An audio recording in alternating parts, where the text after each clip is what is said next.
$900 helmet on Larry. One. I bought the most expensive and the least expensive helmet I could find, and I'm gonna put them through 4 tests. This might be the biggest waste of $1,000 I've ever spent, but it's gonna be fun. Oh, whoa! This thing is completely decimated. How heavy of a cinder block do you think it takes? I think that is too heavy. So I just bought the most expensive helmet I could find and the least expensive helmet I could find, and see if this helmet is 10 times as good as this helmet. You ever wondered if a $900 helmet is that much better than a $90 helmet? So I'm gonna do 4 tests. Test number 1 is a practical riding test because, let's be honest, riding is my favorite part of this gig. Test number 2 is gonna be simulating slow speed hits. Test number 3 will simulate high speed hits. And test number 4 is cutting the helmet apart because it's gonna be super fun.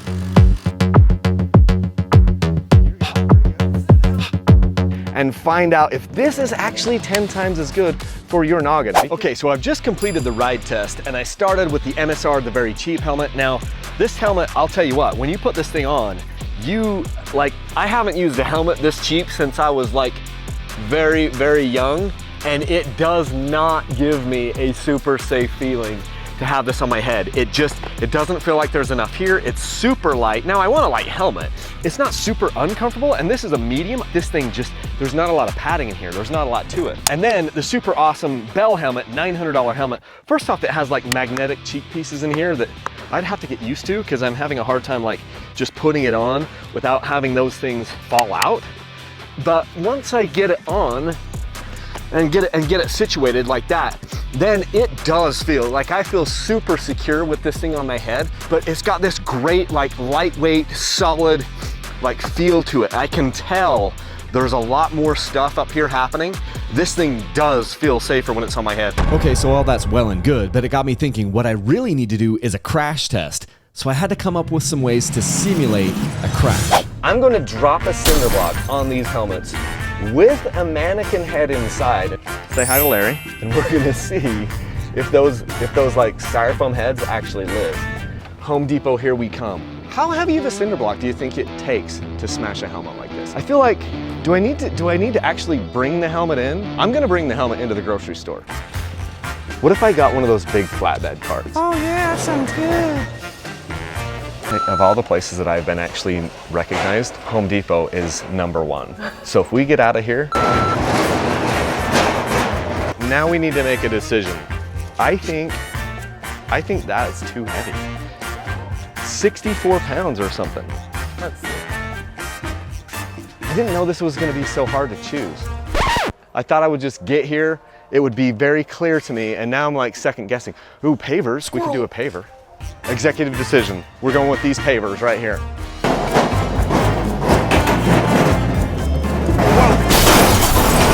Okay. Yeah, my brother watches all your videos. Today's experiment will be a low-speed impact test simulated by some pavers. I want to introduce you guys to my 2 best friends right now. We've got Larry right here. Say hi to Larry. We're gonna stuff Larry, but there's Larry. Here,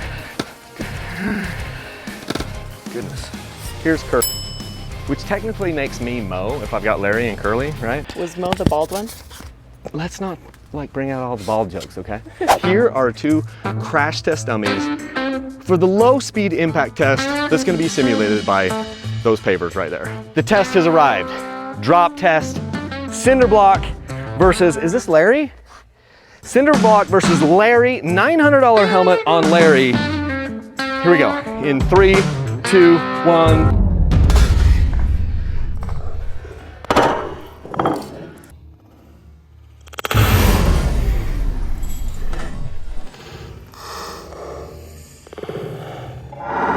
Woo!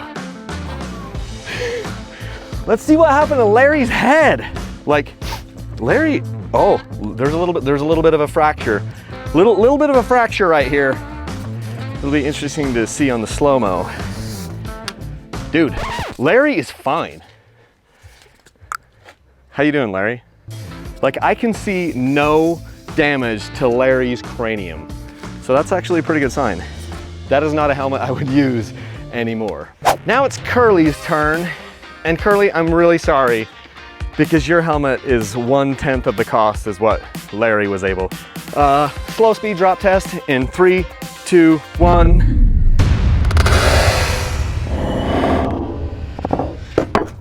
One. Oh. Woo! All right, Curly, let's see what happened. Curly appears to be completely unscathed as well. And if I'm gonna say right here, I mean, this helmet, like, it kind of shot out more, but it is not cracked. If you look at the Bell helmet, and some of this could have been like exactly how that impacted, but if you look at the Bell helmet, this is like physically damaged on the $900 helmet. The cheaper helmet for 90 bucks, it's just scraped. Now, do I think either of these should be like trusted for your head on a ride after this? Probably not. And now for the high-speed test. The other thing that can happen is like that catastrophic thing, the reason why all of us are really wearing helmets in case something really bad happens at high speed. And we're gonna simulate that by dropping it off the roof here. But first, I'm gonna need something to simulate a human brain. We're gonna walk into Smith's with helmets. Hopefully we don't get kicked out. We're ready. I just wanna say the carts have been an issue here the entire day. So when I'm doing a test like this, I really want to look for one that's totally ripe. You can tell if it's ripe by smelling the butt end of it. You can smell it. Yeah, that one's not quite ready. You don't even know your fruits. Seedless watermelon. We went for this one. That's gonna So be. Jerry Seinfeld did a bit about seedless watermelon. He's like, how do they get these to reproduce? Or the watermelons, you know. Is that pretty good? I feel like that's pretty good. Look at how adept my hands are at handling these melons. No. How's that? By the way, can we just talk about self-checkout? Self-checkout is the biggest racket in the whole world. I don't want to have to check myself out. These melons are perfect. They're actually heavy. This is analogous to a human head for sure. This is our simulated head. And I feel like this is the one that fits best in this guy. So we're gonna drop our simulated head down in here. Safety first, people. We're actually going to strap these helmets because, you know, science, right? Look at that. Boom. Here's another melon inside of this noggin, this skull cap.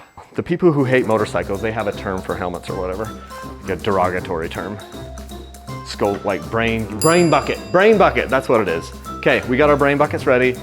Now I'm gonna go climb on the roof. We're gonna do the $900 drop test right now. Oh, whoa.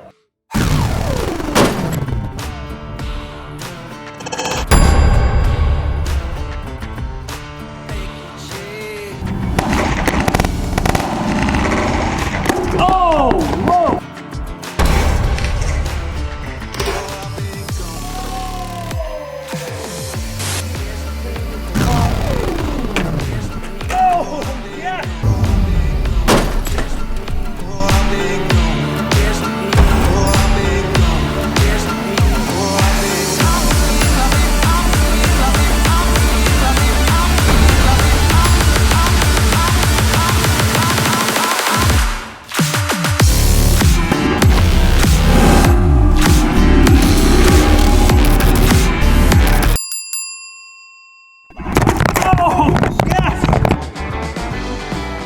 It actually looks like a head.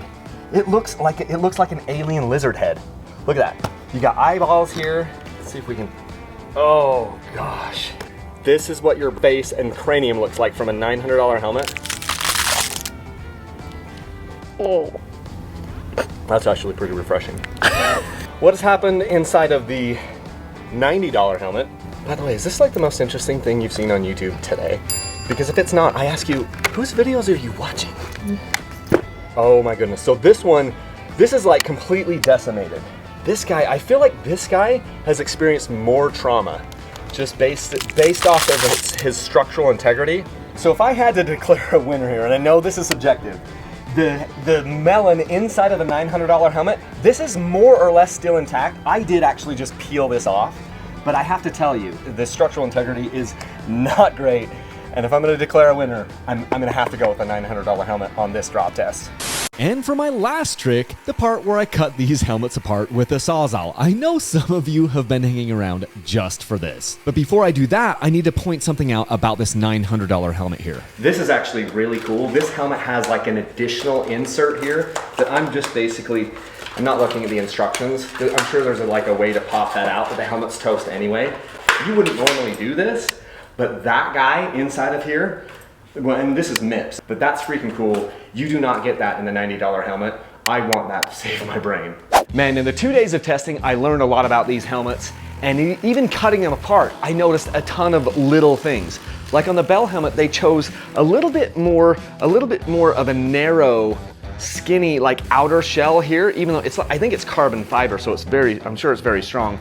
On the MSR cheaper helmet, it's a much thicker, like polycarbonate or plastic shell. And I think, honestly, the $90 helmet did a relatively good job of protecting, but in every single one of the tests that I did, I felt a lot more comfortable, especially once I looked back at the footage, I felt a lot more comfortable with the features and the way that the Bell helmet absorbed energy. When I dropped the paver on the Bell helmet, it didn't just go shooting off, it absorbed so much of the energy inside the helmet, which I thought was really interesting. And then especially, looking back on the drop test off the house where we had the watermelon, the amount of like brain matter and nasty spewage that came out of the $90 helmet, I know it's an $85 helmet, it's $9,900, it's just funner to say. There was so much more shock that went into the watermelon from the $90 helmet. It's difficult to even, like you could tell just by handling them. When you handled each melon, you could tell that the one that came out of the Bell helmet, it was just more structurally intact. But then as I went through and watched the footage, the different angles that I had and the slow speed stuff, so much more stuff came out of that watermelon from the $90 helmet. And then obviously with the MIP system, this is, I think, the main thing, one of the main things that is absorbing so much of that extra energy just inside the helmet. Do we all need to have $900 helmets? Probably not. The helmets that I've been buying are anywhere between $500 and $700 recently. And I put my kids in a couple $100 helmet. And there's probably a lot of the other helmet manufacturers out there that are very good. But between the two of these, the Bell helmet definitely has more features baked into it. I don't necessarily love the magnetic cheek pieces. It's something that I'd have to play with a little bit more. You can see how they just pop in and out. This was always, every time I was pulling the helmet on and off, I was having to be careful that I didn't pull that out. It just doesn't quite stick as well. Maybe leave down in the comments if you've got one of these Bell helmets that has this. I know it would be helpful for like first responders if they needed to get your helmet off you, remove the cheek pieces. But yeah, this was a fun test. I learned a lot. I had a ton of fun doing it. And if you wouldn't mind hitting the like button there, that helps let YouTube know that this was awesome content and they should probably be showing it to more people. So if you want to support what we're doing here, the best way to do it is use my links to Rocky Mountain ATV. Also, I've got some other videos here that you might be interested in checking out. That's what I have for you guys. This was super fun. And until next time, leave a single track.